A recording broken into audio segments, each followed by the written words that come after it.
Assalamualaikum warahmatullahi wabarakatuh. Halo, perkenalkan nama saya adalah Zainal Abidin Eskom. Saya akan memaparkan aksi nyata modul 1.4 yaitu perihal budaya positif di sekolah. Kan pengajar praktik saya adalah Bapak Sodik Purnomo SPD dan fasilitator saya Ibu Haja Dede Daryati SPD MPD. Rancangan aksi nyata. Sebelum memulai aksi nyata, saya membuat rancangan terhadap rencana aksi nyata yang akan saya lakukan di sekolah. Latar belakang masalah. Siswa selama ini tidak menyukai sebuah peraturan karena selama ini jika melakukan pelanggaran, hukuman yang didapatkan dirasakan mempermalukan siswa. Tujuan aksi nyata. 1. Menumbuhkan budaya positif di sekolah dengan meyakini nilai-nilai kebajikan dan kebaikan. Lalu menciptakan murid yang berbudaya positif dan mempunyai disiplin diri yang kuat. Indikator keberhasilan dari aksi nyata yang dilakukan di sekolah. 1. Keyakinan kelas. Guru dan murid membuat sebuah kesepakatan kelas yang dibuat bersama. Disiplin. Tumbuh kesadaran dan disiplin dari dalam diri siswa untuk menaati keyakinan yang sudah dibuat. 3. Tidak ada bullying. Tidak ada lagi siswa dipermalukan karena melakukan sebuah pelanggaran. 4. Berbudaya. Semua entitas di ekosistem sekolah melakukan budaya positif. Rencana aksi nyata. Berikut ini adalah urutan rencana yang akan saya lakukan untuk mempermudah rencana aksi nyata dan efektivitas serta tersampainya sasaran yang ingin dicapai. 1. Koordinasi dengan kepala sekolah, yaitu meminta izin untuk melakukan diseminasi perihal perlunya budaya positif di sekolah. 2. Koordinasi dengan rekan sejawat, itu melakukan koordinasi tentang pelaksanaan diseminasi budaya positif dan keyakinan kelas. 3. Koordinasi dengan wali kelas untuk aksi nyata pelaksanaan keyakinan kelas oleh wali kelas. 4. Memantau keyakinan kelas, melakukan proses pemantauan, refleksi, dan evaluasi atas keyakinan kelas yang telah dibuat. Dukungan yang dibutuhkan untuk pelaksanaan menumbuhkan budaya positif di sekolah, kita perlu dukungan dari kepala sekolah, rekan sejawat, wali kelas, serta siswa agar budaya positif dapat dilakukan dengan baik di sekolah. Perlu juga dukungan sarana prasarana sekolah untuk menumbuhkan budaya positif di sekolah. Dan tentu saja peran aktif dari orang tua dalam penanaman budaya positif. Semoga bisa menularkan ilmunya ke teman-teman yang lain dan tetap semangat. Kita harus mau berubah agar pindah dari zona nyaman ke sekolah yang lebih baik lagi. Di rumah. Berikut ini adalah aksi nyata diseminasi budaya positif yang saya lakukan di sekolah saya, yaitu di SMP Negeri 20 Surakarta. Assalamualaikum warahmatullahi wabarakatuh. Waalaikumsalam warahmatullahi wabarakatuh. Bapak Ibu, terima kasih sudah sedia hadir untuk menghadiri paparan menumbuhkan budaya positif di lingkungan sekolah. Jadi ini adalah aksi nyata dari tugas TDW modul 1.4 yang harus saya tularkan kepada rekan-rekan di sekolah. Sebelumnya, salam dan baik. Ya. Capaian ekor belajar. Jadi nomor 1, memahami konsep budaya positif yang di dalamnya terdapat konsep paradigma atau stimulus, respon, dan teori kontrol. 3, teori motivasi perilaku manusia, motivasi internal dan eksternal, keyakinan kelas, hukuman, dan penghargaan. 5, kebutuhan dasar manusia. 5, posisi kontrol guru dan juga eksekusi. Yang kedua adalah menerapkan strategi disiplin positif yang memerdekakan murid untuk menciptakan ekosistem di sekolah yang aman dan berpihak pada anak. Baik Bapak Ibu, ini ada pertanyaan pemantik untuk kita semua. Yang pertama, apakah hukuman dapat mendisiplinkan anak? Yang kedua, apakah hukuman dengan hal positif seperti membaca atau membersihkan halaman sekolah dapat meningkatkan disiplin anak? Yang ketiga, apakah memberi penghargaan dapat meningkatkan motivasi belajar pada anak? Apakah ada yang mau menjawab dari pertanyaan pemantik berikut? Belum? Ya. Baik, Pak Garetno silakan. Kalau budaya di sekolah apabila kita sering memberikan sanksi ataupun hukuman tetapi yang positif, misalnya membersihkan lingkungan sekolah, itu dapat memotivasi anak lebih giat lah. Jadi biar besok tidak kena sanksi lagi. Baik, terima kasih. Pak Irwan? Ya, untuk yang hubungannya memberikan rewards atau penghargaan, tentunya memberikan motivasi belajar anak, karena mereka merasa diberikan penghargaan. Tentunya reward tidak hanya berupa benda, tapi reward juga berupa ujian, feedback dan lain-lainnya. Baik, terima kasih. Jawaban yang menarik. Kita lihat paparan selanjutnya. Nanti akan ketemu jawaban dari pertanyaan itu. Disiplin positif dan nilai-nilai kebajikan universal. Apakah makna disiplin? Nah, dari sini terlihat bahwa disiplin berasal dari bahasa Latin disiplina yang artinya belajar. Mana asal kata ini berkonotasi dengan disiplin diri dari murid-murid Socrates dan Plato. Disiplin membuat orang menggali potensinya menuju sebuah tujuan apa yang dia hargai. Namun dalam budaya kita, makna kata disiplin telah berubah menjadi sesuatu yang dilakukan seseorang pada orang lain untuk mendapatkan kepatuhan.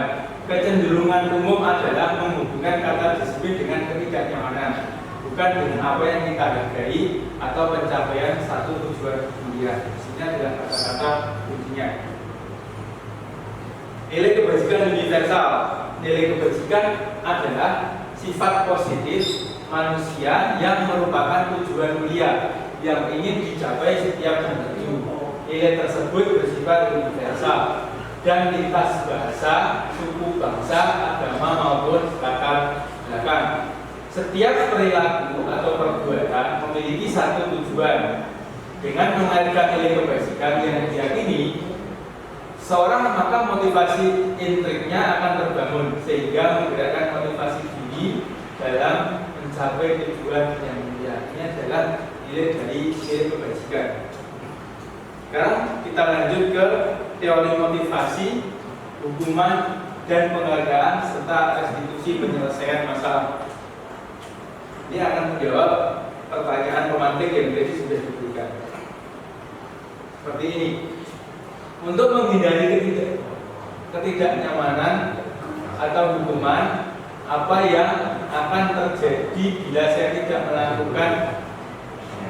melakukannya, itu motivasi eksternal. Lalu motivasi internalnya adalah untuk menghargai diri sendiri. Saya akan menjadi seperti apa yang harus saya lakukan. Nah, yang kita inginkan dari murid adalah nomor 3. Nah, sekarang kita lanjut ke makna merdeka. Apa itu merdeka? Jadi kalau kita sering mendengar istilah kurikulum merdeka atau merdeka belajar, kita bahas merdeka dulu. Merdeka itu artinya tidak hanya terlepas dari perintah, akan tetapi juga cakap buat memerintah diri sendiri. Ini adalah pemikiran dari Ki Hajar Dewantara tentang pemikiran sikap merdeka. Ini Bapak Ibu dari jawaban ini kita bisa menghubungkan dengan pertanyaan pematek tadi, bahwasanya penghargaan berlaku sama dengan hukuman. Jadi entah itu penghargaan, entah itu hukuman sebetulnya sama. Artinya meminta atau membujuk seseorang melakukan sesuatu untuk memenuhi suatu tujuan tertentu dari orang yang meminta. Dorongan eksternalnya dan akan ada faktor ketergantungan beberapa dampak dari penghargaan tersebut. Jadi ini pengaruh jangka pendek dan jangka panjang. Ada juga penghargaan yang sifatnya menghukum, ada juga penghargaan yang mengurangi ketepatan, ada juga penghargaan tidak efektif, dan penghargaan yang merusak hukuman. Nanti lebih jauh kita bahas lainnya. Ini adalah contoh dihukum oleh penghargaan. Jadi murid itu kalau diberi penghargaan ternyata punya efek menghukum juga. Contohnya, satu, kalau sering diberi penghargaan, dia akan menurunkan kualitasnya dan juga akan mematikan kreativitasnya atau bisa jadi mengurangi motivasi intrinsik. Motivasi intrinsik itu adalah niatan dari diri sendiri untuk menjadi apa yang harusnya dia menjadi. Ini adalah bentuk program kebajikan atau apresiasi. Dalam memberikan apresiasi atau pengakuan perlu diingat beberapa hal.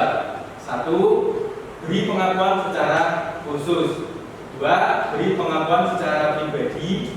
Beri pengakuan kepada semua murid. Beri pengakuan secara konsisten dan fokus pada proses. Jadi di dalam kelas ketika mengajar hendaknya bentuk program apresiasinya seperti ini dan itu harus konsisten. Berikut ini adalah contoh pengakuan atau apresiasi kebajikan. Kemarin saya perhatikan itu adalah menunjukkan rasa empati. Lalu tujuannya apa? Situasinya adalah pada saat menolong murid baru di kelas kita. Lalu ada yang dengan kalimat pembuka, saya menghargai, itu menunjukkan sebuah nilai kebajikan. Nah, situasinya seperti pada saat membantu tugas teman-teman di kelompok. Jadi seperti itu. Jadi kalimat kita pada siswa itu berpengaruh pada sentuhan di hatinya. Tindakan guru mencatat 100 kali di dalam buku kalimat, saya tidak akan terlambat lagi. 2. Lari mengelilingi lapangan basket 2 kali karena terlambat di sekolah. 3. Murid diminta untuk push up 15 kali karena tidak menggunakan masker. Menggantikan kertas tugas teman yang telah dicoret. Membersihkan tumpahan air di meja tulis. Lalu ada murid disuruh mengenakan sepatu seharian di sekolah karena tidak mengenakan sepatu hitam. Kamu ada yang mau jawab? Yang nomor 1 itu termasuk hukuman atau konsekuensi? Nomor 1 hukuman ya? Iya. Yang nomor 2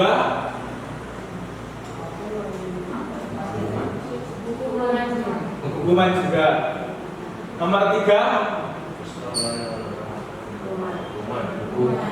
hukuman. Ada nggak yang konsekuensi Bapak? Ada. Menggantikan kertas tugas teman yang telah dicoret-coret. Kalau nomor 5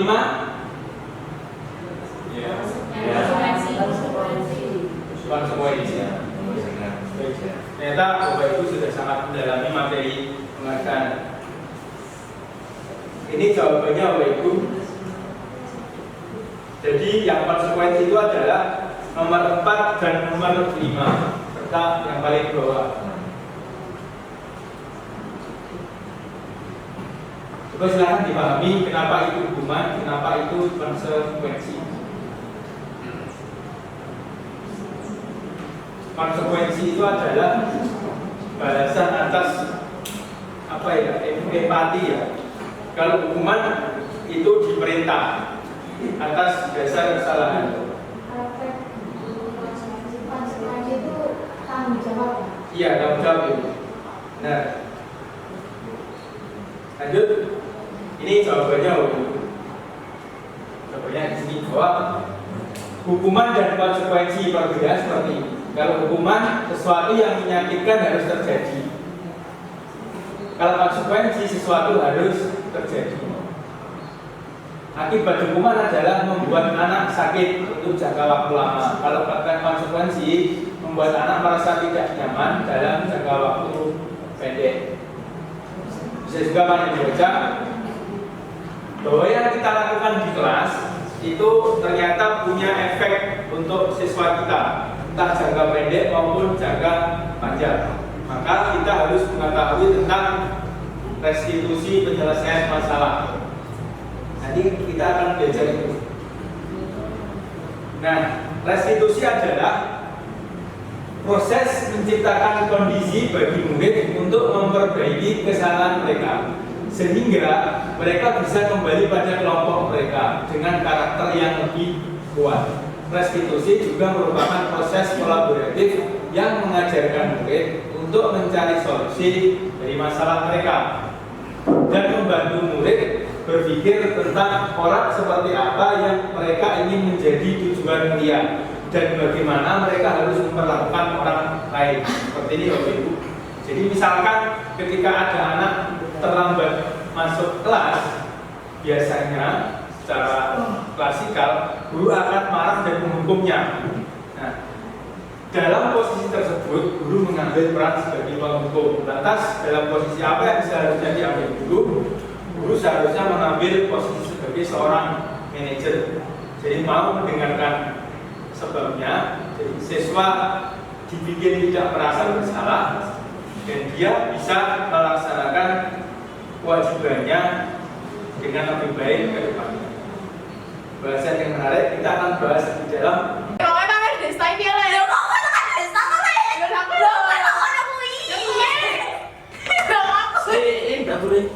Dapur ya, itu dapur. Paling sekarang siapa? Pak Zainal. Nabila dan Jessica, kalian tahu nggak kenapa saya panggil ke sini? Enggak. Ada apa ya Pak? Tadi Pak Guru itu dapat laporan dari Pak Zakaria. Kalau kalian itu berantem di tangga situ, tangga dekat kelas 9H itu, apa benar? Iya Pak. Baik, tidak apa-apa. Itu kan tidak sesuai dengan aturan sekolah, tapi semua manusia, siswa itu juga pernah melakukan kesalahan. Tapi Bapak di sini tidak ingin mencari-cari kesalahan dari kalian. Iya Pak. Kalau boleh tahu, kenapa kalian berkelahi? Maaf Pak, kami cuma salah paham. Coba diingat-ingat peraturan di sekolah dan keyakinan yang sudah jelas. Boleh nggak berkelahi dengan teman satu kelas atau teman di satu sekolah? Jadi paham dengan kesalahan kalian ya. Iya Pak. Kalian masih ingin jadi anak sukses kan? Masih? Bagus. Nah, agar jadi anak yang sukses, kalian harus saling menyayangi, membantu dengan teman, saling menyapa, berbuat yang baik, bukan malah berantem yang akhirnya menyakiti satu sama lain. Ya, Iya. lain kali jangan diulangi lagi ya. Iya Pak. Janji, Janji. janji tidak mengulangi. Iya.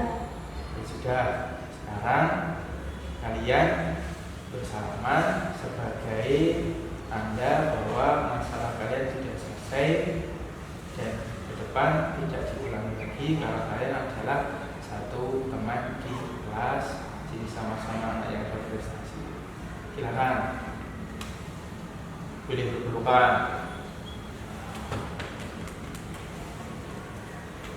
Lanjut.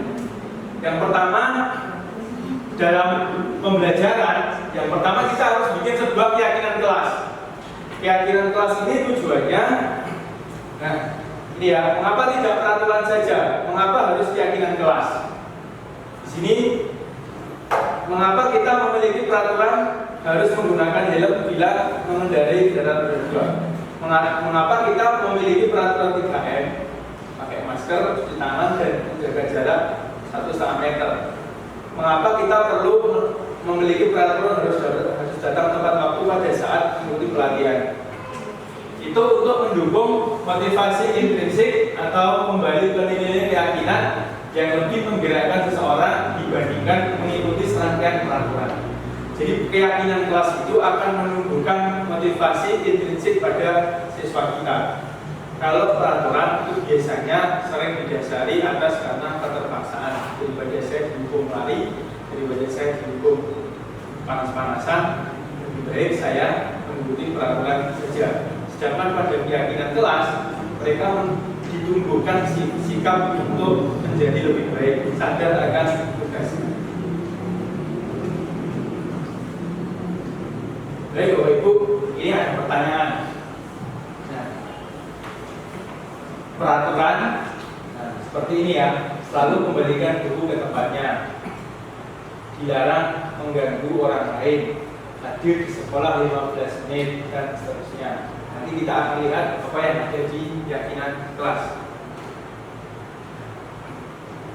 Jadi siswa harus tanggung jawab. Dilarang mengganggu orang lain. Keyakinan kelasnya adalah menghormati orang lain. Hadir di sekolah 15 menit sebelum pelajaran dimulai. Itu keyakinan kelasnya adalah menghormati orang lain dan berkomitmen. Jadi ada efeknya Bapak Ibu. Antara peraturan dan keyakinan kelas itu hasil akhirnya berbeda karena lebih menyentuh ke sisi motivasi dari siswa. Kebutuhan dasar manusia ini adalah kebutuhan dasar manusia, yaitu ada kebutuhan untuk bertahan hidup, yang terakhir adalah kasih sayang dan rasa diterima, ada penguasaan, ada kebebasan dan kesenangan. Ini 5 posisi kontrol sebagai seorang guru. Bapak Ibu, ini di materi ini sangat menarik karena refleksi yang sudah saya alami adalah bahwa ketika guru marah menghukum siswa, itu efeknya ternyata luar biasa. Seperti ini. Silakan Pak, bisa panjenengan baca. Guru posisi kontrolnya ada 5. 1 sebagai penghukum, 2 sebagai pembuat rasa bersalah, 3 sebagai teman, 4 sebagai pemantau, dan 5 sebagai seorang manajer. Kalau penghukum, misalkan, kalau dalam bahasa Jawa ya, prasakno hukumane. Itu hasilnya siswa akan memberontak, menyalahkan orang lain dan berbohong. Lalu yang paling dihafalkan murid adalah murid akan berkata sepedai itu dan sungai, seperti itu. Lalu ketika dalam posisi kontrol sebagai pembuat rasa bersalah, kamu mengecewakan, kamu bikin saya malu dan sebagainya. Itu kaitannya dengan dunia kualitas adalah murid meletakkan dulu di dalam dunia berkualitas, tapi efeknya bagi murid, mereka akan merasa rendah diri karena dibuat bersalah di depan teman-temannya. Yang ketiga sebagai teman. Nah, itu contohnya biasanya, ayolah lakukan demi ibu. Masa kamu nggak mau? Kan teman sebenarnya seperti itu. Kalau sebagai pemantau, Bapak Ibu, pemantau itu intinya pedomannya adalah pada peraturan. Kalau kamu salah, ya sudah, resikomu itu. Namun jika kita mengambil peran sebagai seorang manajer, kita akan melakukan pendekatan emosional yang lebih humanis. Misalnya, murid datang terlambat, kita akan tanya kenapa terlambat. Terus kita kembalikan lagi, besok jangan terlambat ya, kamu tahu salah kan. Kalau kamu diberi motivasi, sehingga kita menempatkan murid itu seperti orang yang mulia, sebagaimana kita ingin dimuliakan oleh murid. Lantas bagaimana cara kita masuk sebagai posisi kontrol sebagai seorang manajer? Nah, seperti ini. Ini ya bisa dibaca. Nah, untuk mengambil peran sebagai seorang manajer, kita sebagai guru harus melakukan segitiga restitusi. Dalam segitiga restitusi adalah jadi kita harus memvalidasi tindakan yang salah, melakukan menanyakan keyakinan, lalu menstabilkan identitas. Seperti itu. Nanti perannya akan kita pahami setelah ini. Nah, ini contoh menstabilkan identitas. Fungsinya untuk membuat anak yang merasa gagal karena berbuat salah menjadi positif terhadap dirinya. Jadi meskipun anak itu merasa gagal, kita bangkitkan lagi motivasinya. Itu menstabilkan identitas. Contohnya, berbuat salah itu hal yang manusiawi. Tidak ada manusia yang sempurna. Bapak Ibu guru juga pernah berbuat salah dan sebagainya. Jadi yang pertama adalah menstabilkan identitas. Jadi kita beri motivasi dulu.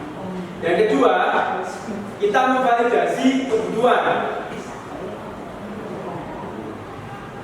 Apa itu kebutuhan dasar dari manusia? Nah, tujuannya adalah memenuhi kebutuhan dasar, apakah itu penguasaan, kebebasan, kasih sayang, dan rasa diterima. Contohnya seperti ini.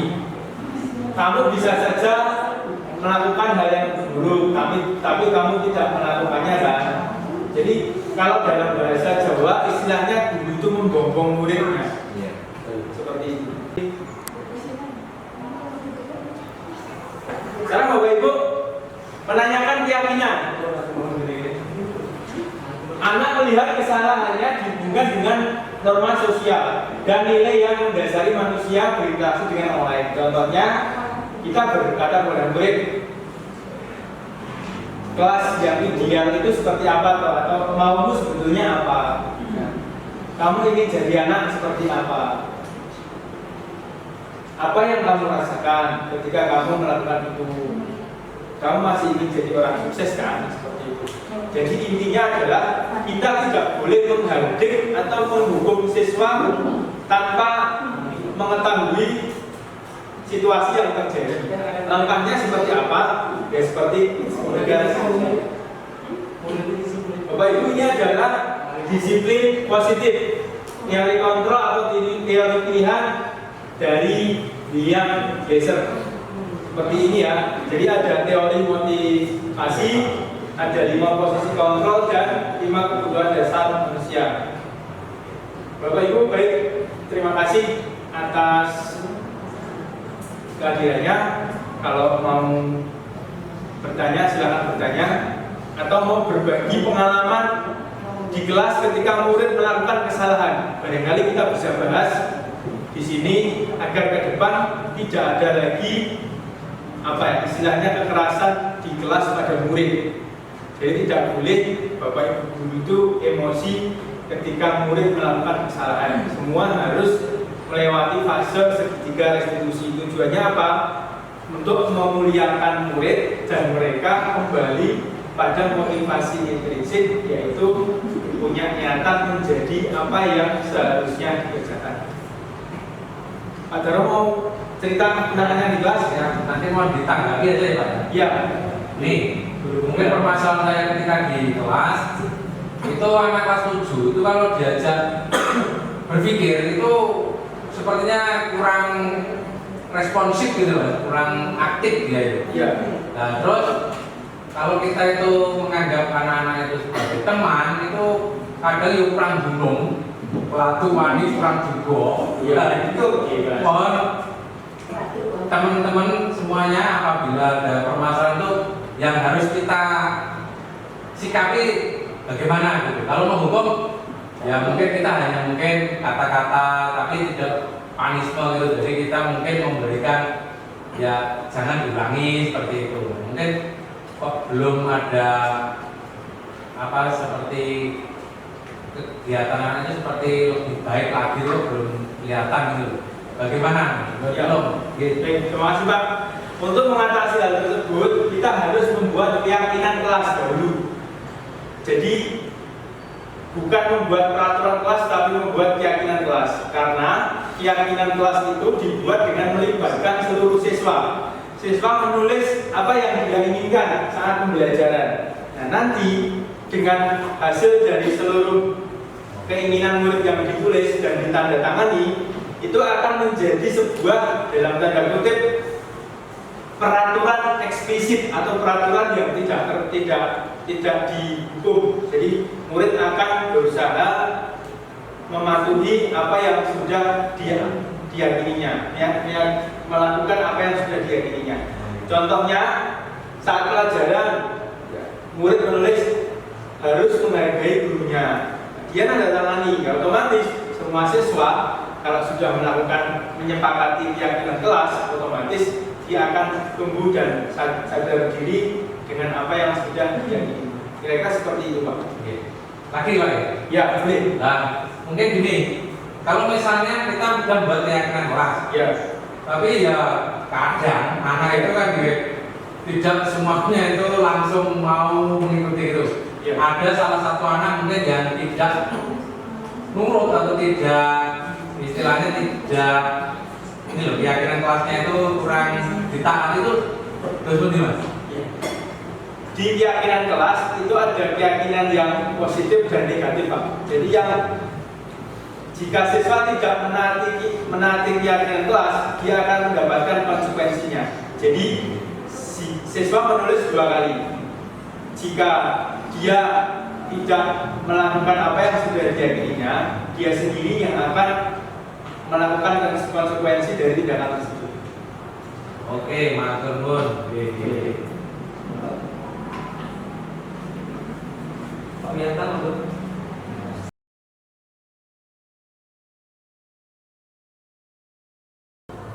Bapak Ibu, kita sudah sampai di bagian akhir. Setelah tadi kita memahami tentang perlunya penerapan segitiga restitusi dalam menyelesaikan siswa yang bermasalah. Bagaimana kita memperlakukan mereka secara mulia sehingga mereka timbul kesadaran diri untuk berubah atas inisiasinya sendiri menjadi manusia yang mempunyai kebaikan dan kebajikan.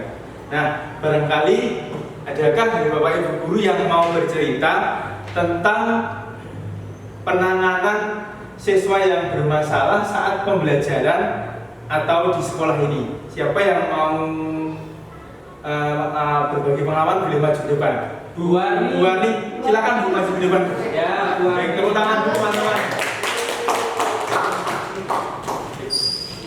Oh iya Bu, mau berbagi pengalaman apa Bu dalam menangani siswa yang bermasalah? Jelas, ini saya sering menemui anak itu terlambat datang. Ya.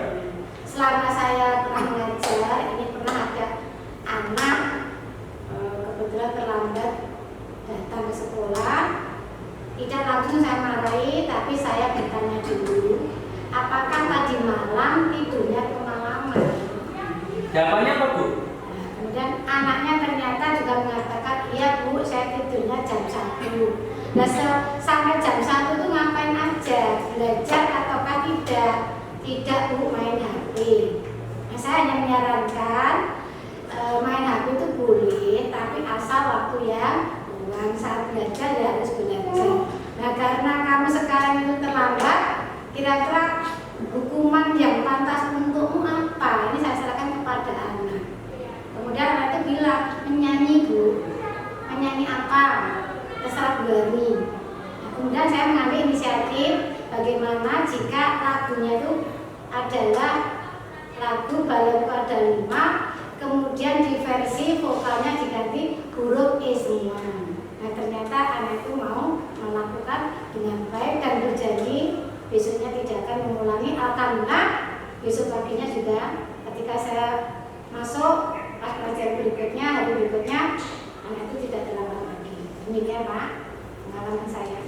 Baik Bu, itu setelah dilakukan penanganan seperti itu, seterusnya dia tidak terlambat lagi. Alhamdulillah anak itu kemudian tidak terlambat lagi.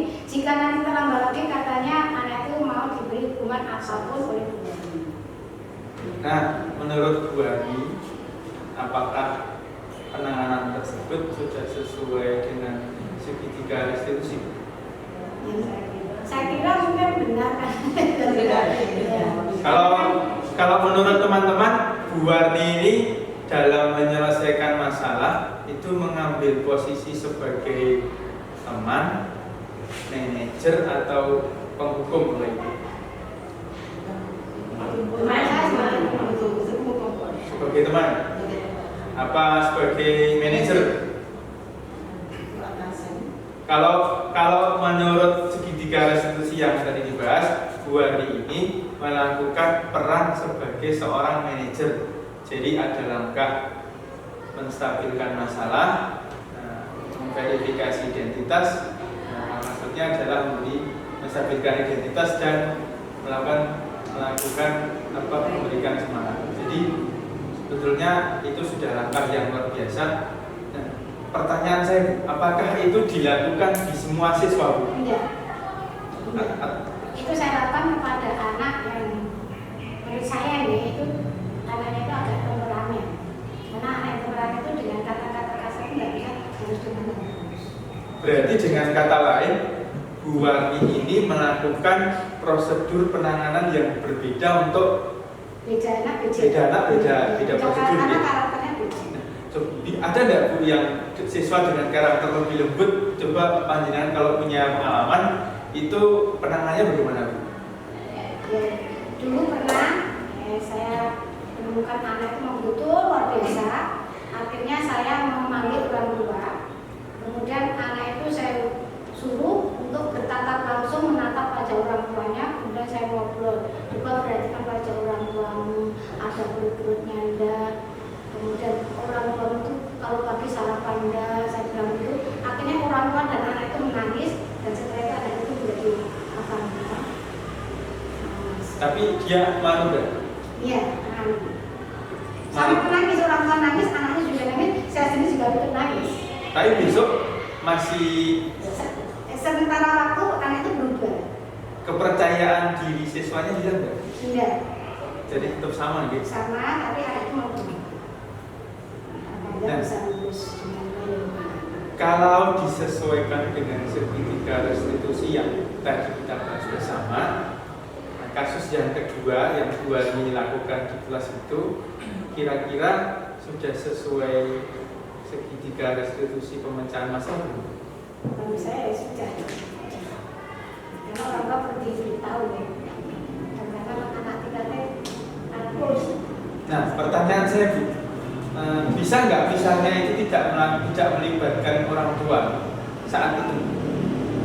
Bisa, karena itu anak itu sudah berkali-kali karena saya ada memanggil orang tua. Jadi sudah terlambatnya itu sudah diulang terus. Ya. Nah, sebelum proses pemanggilan orang tua itu, apakah Bu Warni melakukan tindakan yang sedikit melakukan fisik atau misalkan secara verbal, secara ucapan yang keras? Ya pernah. Contohnya? Ya contohnya, kamu harus manut. Tapi nggak sampai nangis ya? Iya, iya. Motivasi. Dari sekarang pertanyaan terakhir, Bu. Dari cara penanganan yang sudah dilakukan di kelas itu, kira-kira ada enggak keinginan Bu Warni untuk merubah cara menangani siswa, atau kalau merasa sesuai tinggal mempertahankan saja? Ya, sebenarnya pengen menggunakan cara yang simpel, sederhana, tapi mengena. Tapi masih dalam. Baik, barangkali ada teman-teman yang punya usul pada Bu Warni. Sudah bagus. Sudah bagus. Baik, terima kasih Bu Warni, terima kasih atas berbagi pengalamannya. Barangkali ada yang mau gantikan? Lumayan.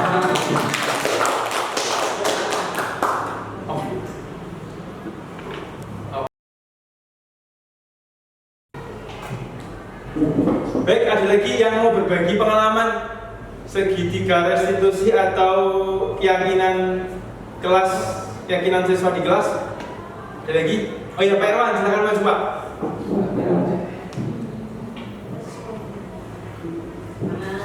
Selamat siang, Mas. Siap, Pak. Ada pengalaman yang bisa dibagi ke teman-teman nggak, Pak, tentang segitiga restitusi atau keyakinan ini kelas? Assalamualaikum warahmatullahi wabarakatuh. Salam dan bahagia Bapak dan Ibu Guru SMA Negeri Surakarta. Iya, semuanya gitu ya Mas Guru. Iya. Salam dan bahagia. Selamat datang Pak Saudara. Terkait dengan tadi yang disampaikan oleh Bu Warni, mungkin sedikit sharing dan cerita berbagi pengalaman mengenai bagaimana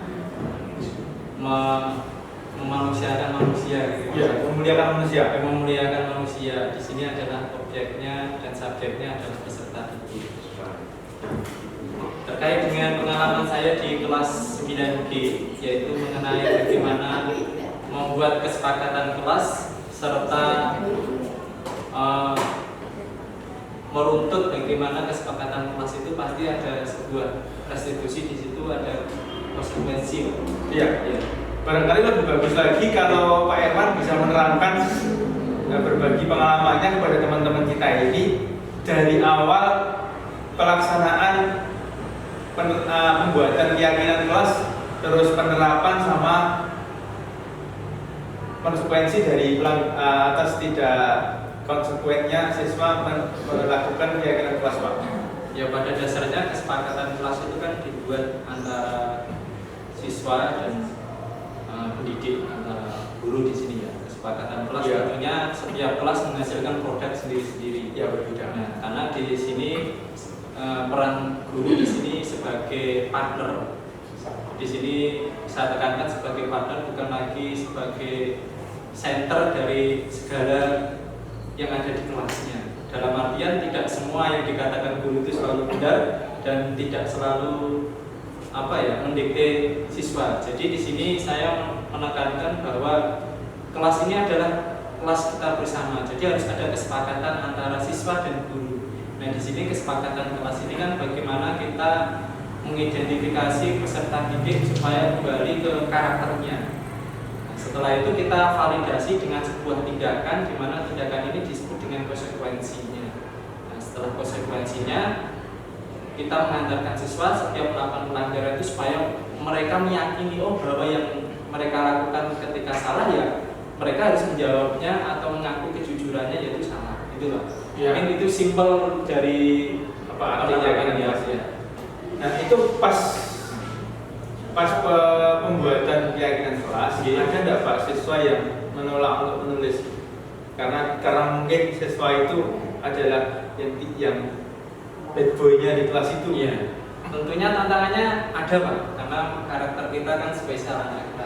Kadang ya mereka yang merasa mungkin punya power terhadap teman-temannya merasa tidak fair ketika mereka misalnya seperti kesepakatan kelas saya yang buat dalam kasus ini, di mana anak yang tidak membuat PR atau pekerjaan maka mereka wajib konsekuensi atas kesepakatan kelas yaitu menyanyikan sebuah lagu wajib gitu. Ataupun dia bisa memilih sendiri gitu, terhadap apa yang dipilihnya. Misalnya saya nggak mengerjakan kelas, saya pilih pusaka.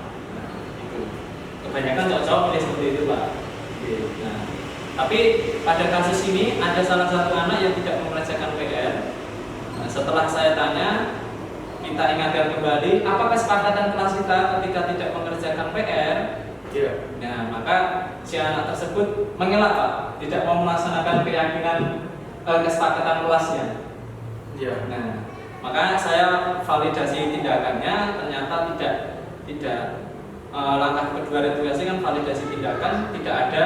Nah, berarti saya melakukan tahapan yang ketiga, yaitu melakukan keyakinan terhadap apa yang menjadi sebenarnya kesalahan si anak tersebut. Nah, terus ada keyakinan, saya menyampaikan kalau tidak ada tindakan berarti ada keyakinan yang itu merujuk dari kesepakatan kelas. Ketika tidak mau melaksanakan konsekuensinya, maka meminta tanda tangan ataupun membuat surat pernyataan yang itu harus ditandatangani, di-approve oleh wali kelas maupun guru BK, gitu Pak.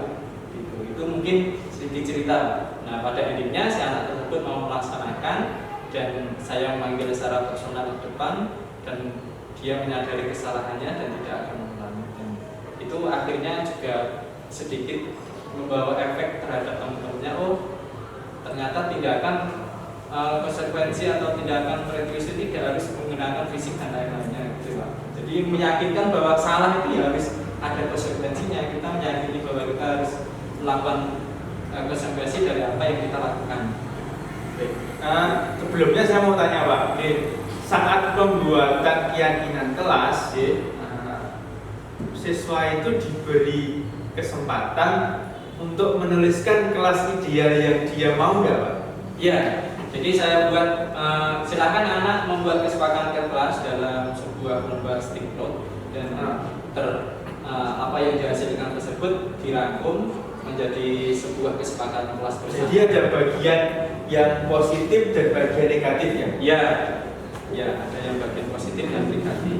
Negatifnya kebanyakan lebih mengarah ke fisik Pak, karena mungkin anak-anak masih ini Pak, mungkin yang enggak ini usah lari dan lain. Tapi saya mencoba untuk membuat konsekuensi dengan menyadarkan Pak, Iya. mengembalikan identitas anak.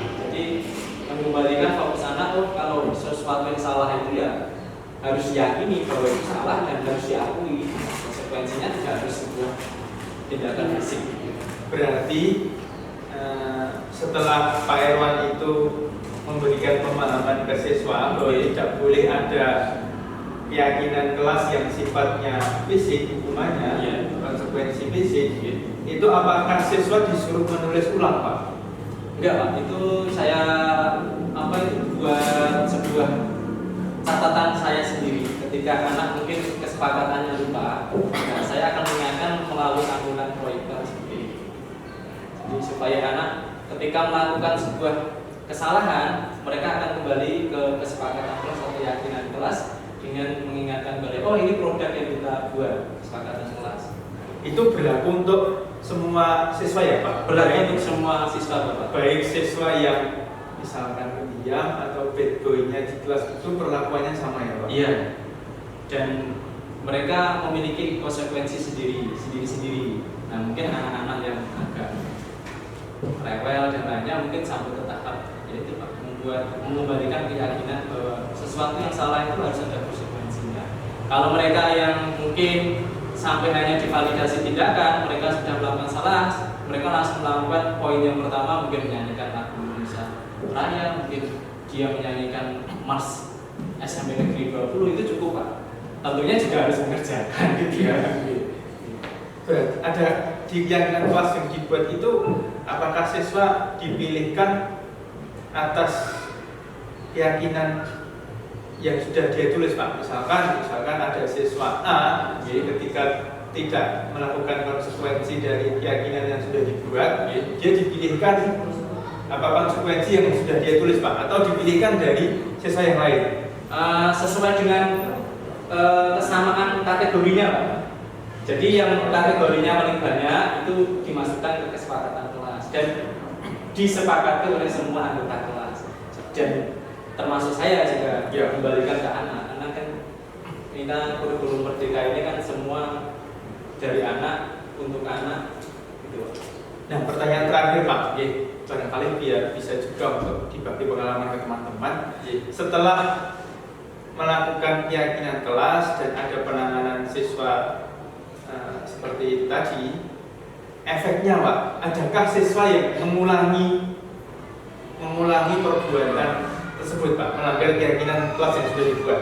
Ya beberapa kali ya, ada 1-2 Pak, tapi dengan adanya keyakinan kelas, terus ada tadi apa segitiga retribusi itu mengembalikan kembali bagaimana sebuah pendidikan itu adalah kebersamaan, kesepakatan, dan itu lebih aman untuk Bapak Ibu guru, tidak menaikkan tensi darah tinggi Pak. Ya itu aman ya Pak. Saya menanggapi pengalamannya Pak Irwan. Gimana? Terima kasih Pak Yantan. Ya, terima kasih Mas Irwan yang sudah memaparkan sebuah pengalaman di kelasnya. Cuma saya tanya saja satu.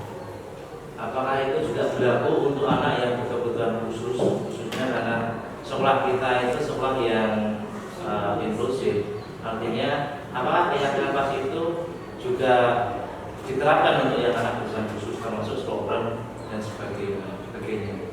Mohon bisa diberikan internet. Sangat bagus Pak pertanyaannya. Kita beri aplaus untuk kebetulan Pak Erwan juga punya siswa berkebutuhan khusus di kelas Pak Erwan. Jadi mungkin kiranya Pak Erwan bisa menjawab atas pertanyaan Pak Wianta tersebut. Iya, terima kasih Pak Wianta, sangat super sekali pertanyaannya. Kita kembalikan lagi ke ini Pak, kodrat alam, kodrat keadaan dari peserta didik kita. Karena kan semua dikembalikan ke bagaimana karakter anak, keadaan anak, dan itu tentunya akan berbeda penanganan dari apa yang menjadi siswa reguler dengan siswa yang berkebutuhan khusus atau inklusi. Jadi kita juga harus bisa memetakan mana ini yang kodrat alamnya, kodrat keadaan anaknya yang reguler, mana yang ABK. Mungkin ada perbedaan Pak, jadi perbedaan penanganan. Tentunya dengan pendekatan yang sama, yaitu pendekatan bagaimana meyakinkan bahwa setiap apa yang kita perbuat itu ada konsekuensinya.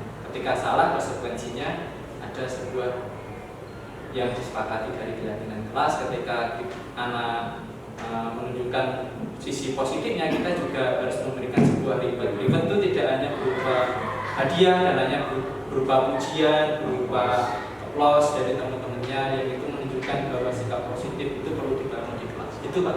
Iya, sesuai dengan materi yang tadi kita bahas bahwa terkadang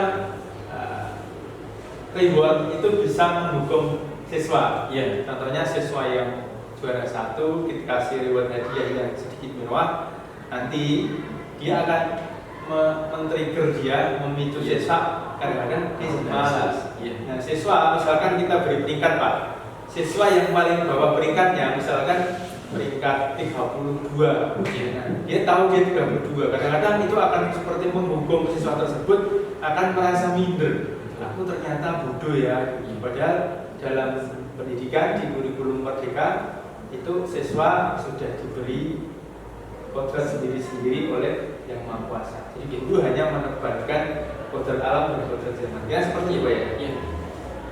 Baik Bapak Ibu, luar biasa sekali, kita beri aplaus untuk Pak Erwan. Mantap Pak Daniel ini. Well, tapi baik, apakah ada lagi yang mau berbagi pengalaman, membagikan portofolio dari materi yang sudah saya buat, mungkin ada di pernah dilakukan di ruang kelas? Bu Maya, baik, silakan Bu.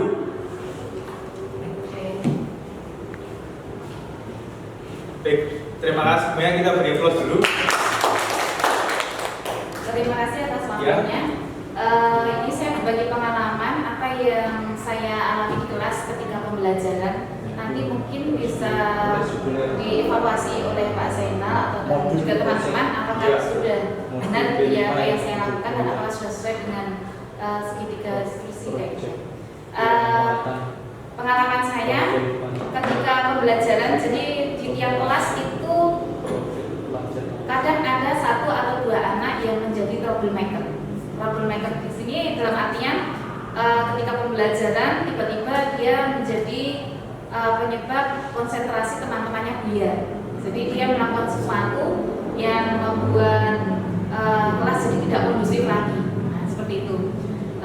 Yang saya lakukan ketika ada anak yang seperti itu, biasanya akan saya tegur dengan cara tidak langsung. Jadi ketika dia mulai misalnya berbicara dengan temannya, ngajak ngobrol dan sebagainya, saya berikan pertanyaan-pertanyaan yang kadang membuat dia kaget. Ya, maksudnya kaget di sini. Pertanyaan tiba-tiba. Ada pertanyaan tiba-tiba gitu ya. Dia bingung gitu ya. Apa Bu kayak gitu. Jadi dia sendiri tidak tahu apa pertanyaannya. Nah, itu membuat dia kembali konsentrasi untuk mengikuti pelajaran seperti itu. Kemudian kalau misalnya dia melakukan seperti itu lagi, saya ulang tindakan seperti itu lagi. Jadi dia berkali-kali dan dia akan merasa, wah ini kok Bu Maya menunjuk saya terus kayak gitu. Apakah ada sesuatu yang salah dengan saya? Nah, saya berpikirnya seperti itu. Jadi kadang cara-cara itu untuk anak-anak yang memang bisa segera berhasil, tapi ketika memang anaknya dalam tanda kutip dablek kayak gitu ya, jadi orang gagasan gitu ya akhirnya kembali lagi seperti itu gitu. Nah itu mungkin saya minta saran juga dari teman-teman dan juga Pak Zira, mungkin ada apa tindakan saya yang harus saya lakukan mungkin ya untuk mengatasi permasalahan. Barangkali ada teman-teman yang mau menanggapi langkah yang dilakukan Bu Maya. Ada Rom? Ya, boleh dari situ aja Pak. Oke, kaitannya dengan permasalahan Bu Maya yang disampaikan tadi, itu kalau ada anak yang trouble itu di kelas terutama kelas 7 Bu. Kelas 7 itu apabila anak-anak itu diajak berpikir itu memang kurang nyantol gitu. Tetapi kalau diajak happy terus ya akhirnya enggak. Nah itu mungkin dengan anak-anak yang trouble itu setelah diberi pertanyaan, kalau saya itu membaca. Padahal bacaan itu kalau kita urutkan itu mungkin juga anak itu kalau tidak siap dia tidak tahu babnya sampai mana, alinea berapa itu udah tahu. Jadi ketika ada anak yang bermasalah dengan cerita sendiri atau apa, itu memang kadang anak itu saya beri selain pertanyaan seperti Bu Maya ya saya suruh membaca. Ya, jadi biar literasi. Karena sebelum pembelajaran biasa anak-anak itu literasi di awal dulu, silakan dibaca dulu halaman sekian, itu anak-anak nanti sudah, kalau yang memperhatikan itu sudah agak punya gambaran. Kalau di rumah itu kan kadang anak itu saya cek itu belum ada yang siap dengan materi yang akan saya sampaikan, meskipun dibuat PR itu pun juga kurang siap. Jadi banyak kurang siapnya. Nah, mungkin dengan adanya literasi dulu, anak yang tidak memperhatikan mungkin diberi selain pertanyaan juga diberi saya suruh membaca. Ayo dilanjutkan si A atau si B. Mungkin anak-anak yang kita tunjuk itu, nah mungkin anak itu lebih memperhatikan. Selain itu, anak-anak juga diberi motivasi kaitannya dengan pentingnya juga membaca itu manfaatnya apa. Nah itu juga diberi gambaran seperti itu. Itu mungkin dari saya Pak Zainal. Ada kurang lebihnya mohon maaf. Monggo yang lain teman-teman yang mau menambahkan. Tentunya di applause dulu buat Pak baik.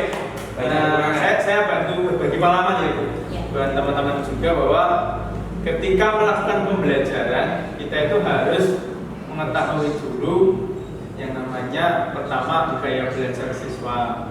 Nah lalu itu dipetakan dulu. Nah yang kedua dari hasilnya itu kita lakukan di awal pembelajaran itu asesmen awal. Jadi untuk menguji seberapa dalam pemahaman materi siswa atas pembelajaran tersebut, lalu dipetakan. Nah, setelahnya kita lakukan, kita buat keyakinan kelas Bapak Ibu. Nah, dari keyakinan kelas itu kita suruh siswa itu bikin dua sisi. Yang satu adalah pembelajaran yang dia impikan seperti apa gitu. Misalkan pembelajaran Bapak Ibu guru tidak banyak bercerita.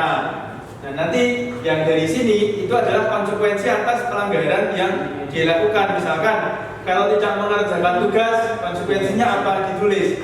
Jadi nanti ketika ada kasus, kita tinggal menyesuaikan dari atas apa yang sudah ditulis siswa. Misalkan yang di sini adalah keyakinan negatifnya.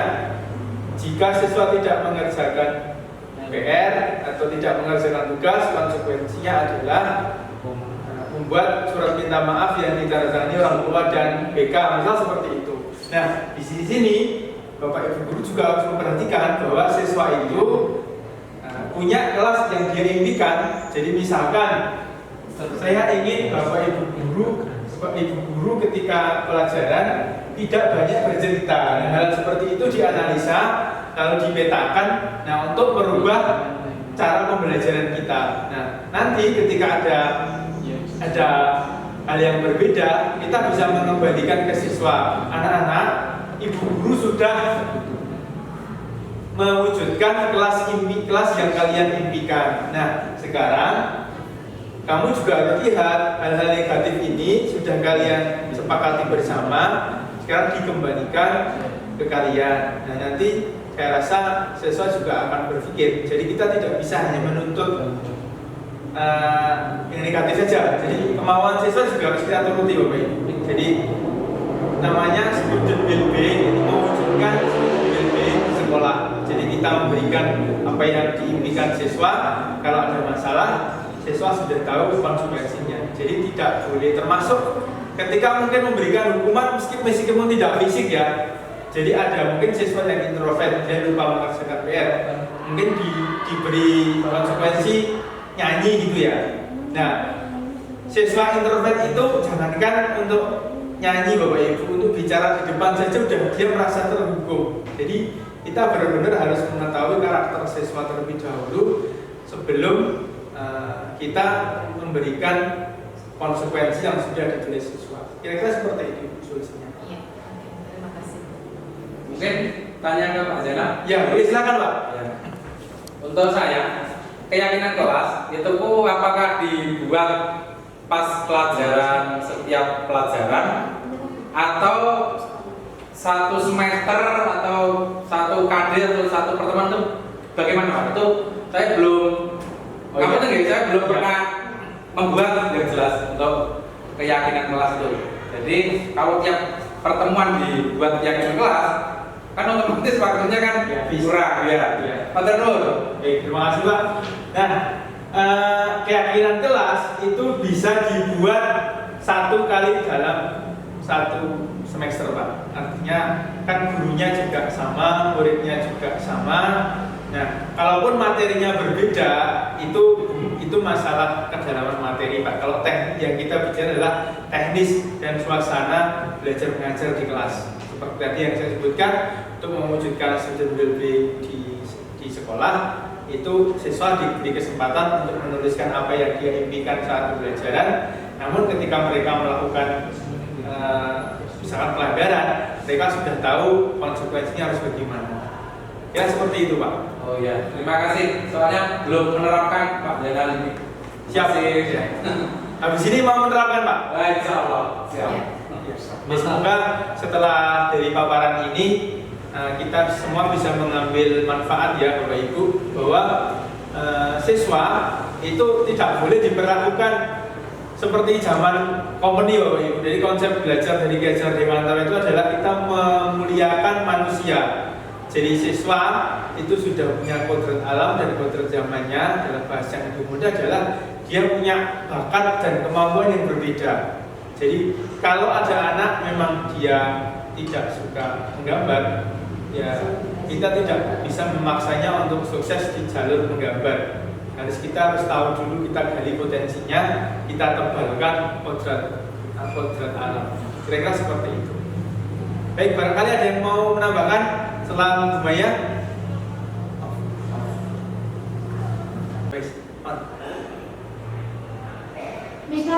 Baik Bapak Ibu, ada lagi yang mau berbagi pengalaman di kelas? Mungkin ini yang terakhir untuk kita bahas. Silakan, ada lagi. Bu Novi, silakan Bu. Saya juga ya. Kita beri aplaus untuk Bu Novi. Baik Bu, ada pengalaman di kelas Bu? Iya, sedikit. Anak-anak itu kita kan, anak-anak itu sebagai pusat center dari Bapak Ibu guru dalam mengajar. Nah itu kadang-kadang membuat kita jengkel, kadang-kadang membuat kita tertawa, kadang-kadang membuat kita bangga karena dengan keunikan yang dipunyai oleh anak didik kita. Ya. Nah, suatu saat itu saya sering melihat anak-anak kita itu yang bertingkah aneh, lucu, karena kenakalan, karena kepandaian, karena apalagi dengan sosmed sekarang ini, ya itu anak itu kalau diberi pelajaran kadang berbicara dengan penyanyi yang tidak sepantasnya gitu. Iya. Nah, dangdutan dulu. ya itu karena apa, judulnya apa, penol itu. Oh iya. Nah, sering sekali lah. Mereka sering nyanyi seperti itu, saya itu dengar, tapi saya diamkan dulu, kemudian diulangi lagi sampai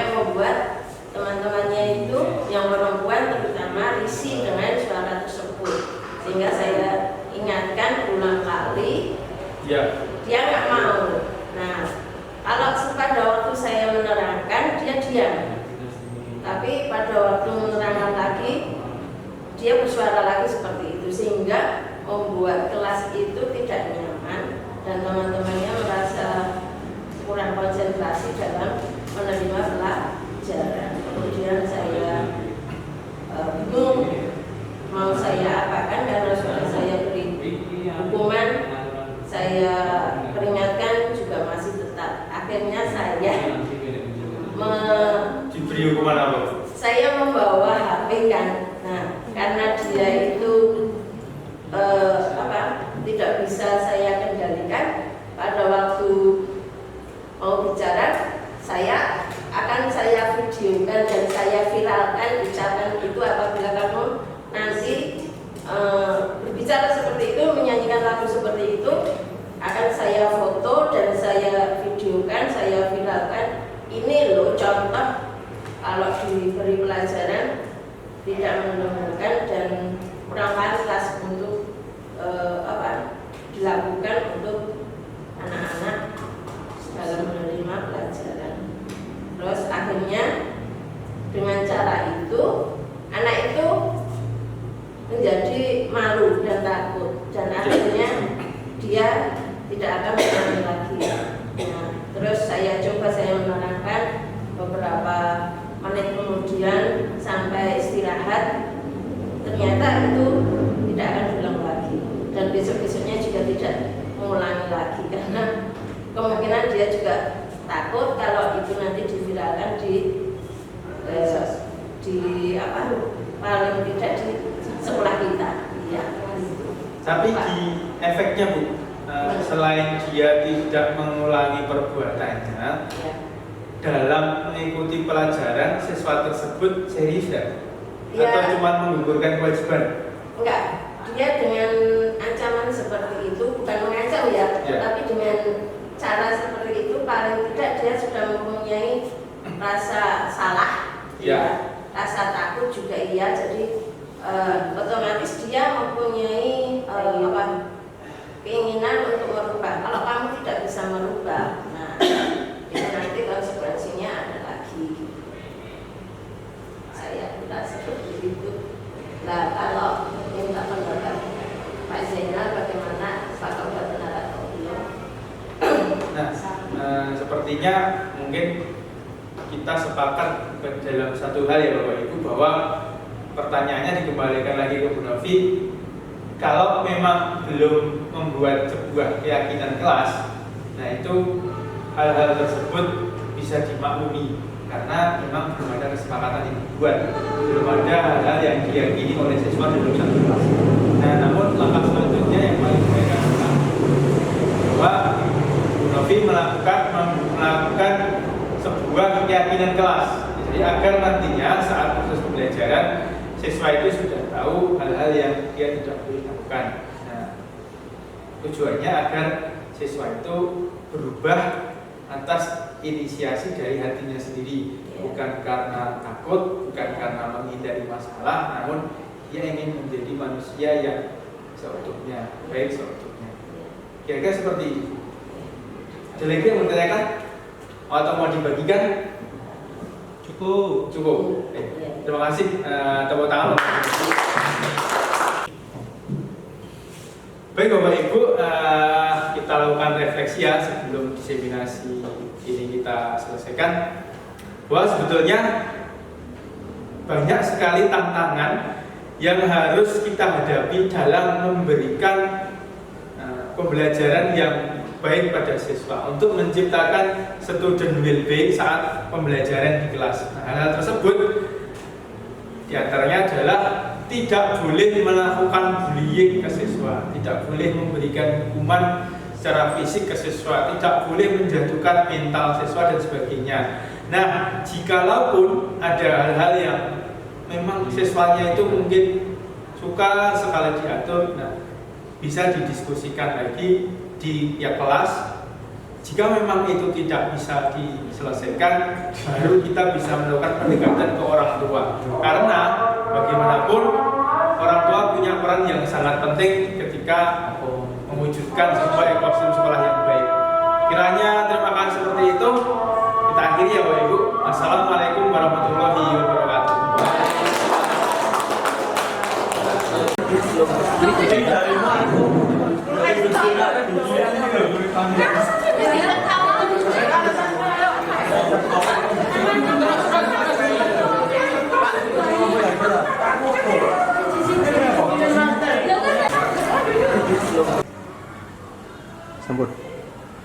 Bismillahirrahmanirrahim. Assalamualaikum warahmatullahi wabarakatuh. Selamat pagi, salam sejahtera untuk kita semua. Terima kasih pada Pak Zainal Abidin yang telah melaksanakan aksi nyata tentang budaya positif di SMP Negeri 20 Surakarta. Semoga ilmu ini bisa ditularkan kepada teman-teman yang lain agar SMP Negeri 20 Surakarta menjadi SMP yang baik dan lebih baik lagi dari yang kemarin dengan kegiatan yang positif agar budaya positif ini bisa dilaksanakan di SMP Negeri 20 Surakarta untuk semua jenjang baik kelas 7, 8, 9. Terima kasih. Wassalamualaikum warahmatullahi wabarakatuh.